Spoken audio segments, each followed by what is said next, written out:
The Phantom of the Opera by Gaston Leroux.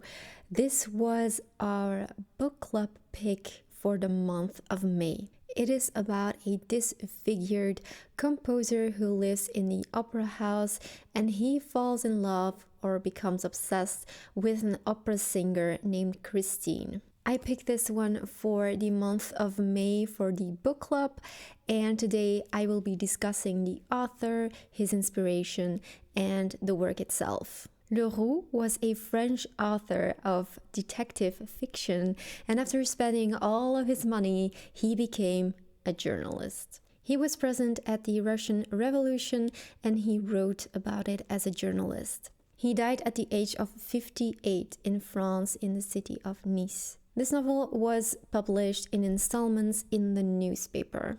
As an author, he was inspired by Edgar Allan Poe and Arthur Conan Doyle. He had already written 6 novels before this one, and this novel became a huge success, but unfortunately, Monsieur Leroux didn't live long enough to see the success that followed. I have read this translation, which is by Children Classics Publishers, and I wouldn't recommend it. It is absolutely stunning, but as I was reading the French edition alongside it, I just realized that the translation was really lacking, so make sure to pick another one if you are looking for a really great translation. Once upon a time, there was a fire in the opera house, and a chandelier came crashing down. Several people were injured and one person was actually killed. This event, in combination with rumors of there being a ghost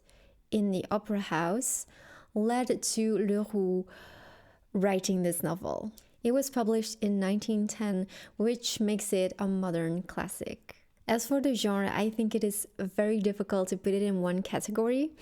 It is a mystery.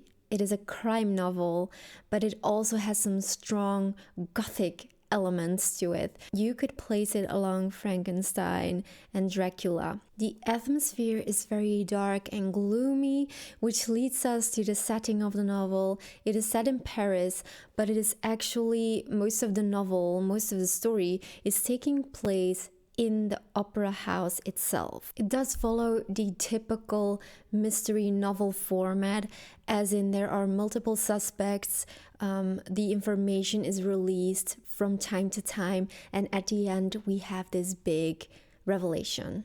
It does feel different from all of the other famous classic Gothic novels, but I still prefer this one over, for example, Dracula and Frankenstein. The theme of love, obsession, and jealousy is so important in this novel, and there's also a love triangle going on. It is extremely fast-paced, there is a lot of mystery going on. You always want to go on and read the next chapter. They're, in fact, very short chapters, and there's always some question that you're wondering about and that you want to know more about.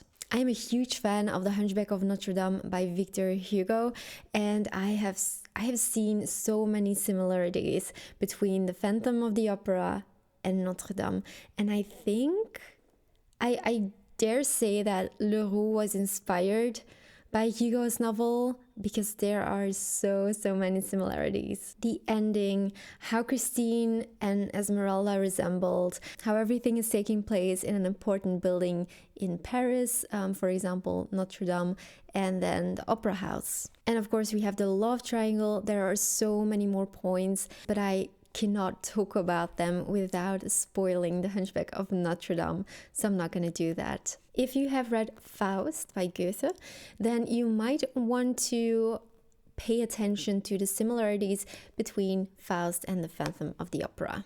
The opera house is a real place, and the lake underneath the opera house is also really there. Today it is used to train firefighters to swim in the dark. I loved reading and discussing this book with the book club. It was so fast-paced, there was so much to tell, so much to discuss, and the themes are so interesting. The characters are maybe not the strongest point. I think if these characters were more interesting and more fleshed out, this could have been a much more memorable read. If you love reading mystery and love gothic elements in the story, then you cannot skip this book. You have to add it to your reading list.